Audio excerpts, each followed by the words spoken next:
একটা কথা বলি, বিসমিল্লাহ এগ্রো সাহেব ভাইয়ের সাথে আমার তুলনা করবেন না, কারণ সাহেব ভাইয়ের লেভেল অনেক উপরে।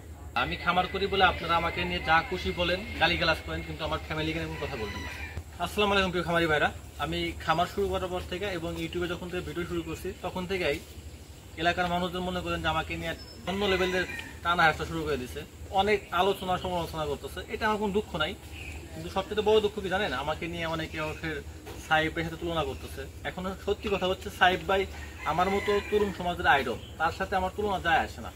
আর তার সাথে তুলনা করা এটা আমার জন্য একটা সম্মানের বিষয়, কিন্তু তার সাথে তুলনা করে এই সমাজের মানুষগুলা আমাকে প্রতিনিয়ত ছোট করতেছে এবং অপমান করতেছে। শুধু আমাকে না, আমার ফ্যামিলিকেও অনেক ধরনের কথা শোনাইতেছে।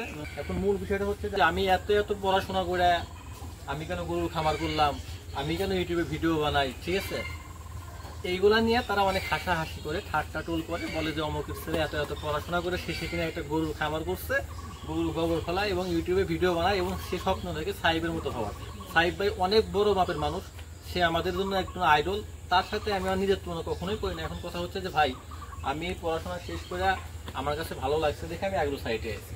আপনারা কেন সমালোচনা করেন সেটাও আমি জানি, কারণ আপনারা আমার ভালো চান না, না কখনো চাইছেন না, ভবিষ্যতে কখনো চাইবেন, এটা আমি জানি ভাই, কপালে এটা আমি জানি। কারণ এই বর্তমান যুগে এসে কেউ কারো ভালো চায় না, বিশেষ করে যারা কাছের মানুষ আছে তারা কখনোই আমার আপনার কারোরই ভালো চায় না। আমাকে যে আপনারা এত ভালোবাসা দেন ইউটিউবে, সেটা কিন্তু আমার কাছের মানুষ কেউ নেবে।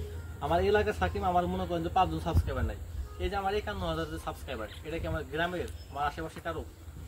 এই সকল মানুষকে আমি কখনো চিনিও না, যারা আমাকে এত ভালোবাসা দেয়, যারা প্রতিনিয়ত আমার ভিডিওতে কমেন্ট করে, লাইক করে, এই মানুষগুলোকে আমি চিনিও না। অথচ আমার যে পরিচিতরা আছে, তারা কিন্তু আমার ভিডিও দেখেও না, একটা লাইকও করে না, প্লাস একটা কমেন্টও করে না ভাই।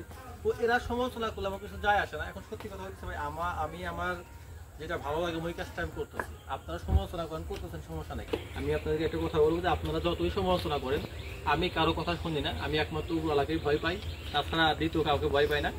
আর আমার মন যেটা চাই আমি সেটাই করি। আর আমি বলি যে, সবসময় বলি যে ফিসাবিলিল্লাহ, আমি পরিশ্রম করতেছি, আমি কষ্ট করতেছি, আমি ফার্ম শুরু করছি, আমি ইউটিউবে ভিডিও বানাইতেছি, সবকিছু আল্লাহর ইচ্ছা। আল্লাহ যদি চায় যে আমাকে উপরে ওঠাবে, ইনশাল্লাহ আমি উপরে উঠবো।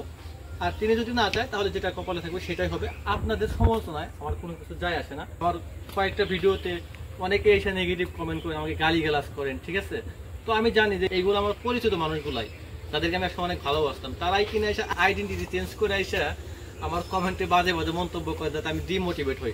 আসলে তা না, প্রত্যেকটা সাইটে ভালো মন্দ দুইটাই আছে। আমি সবসময় ভালো জিনিসটা নিতেছি।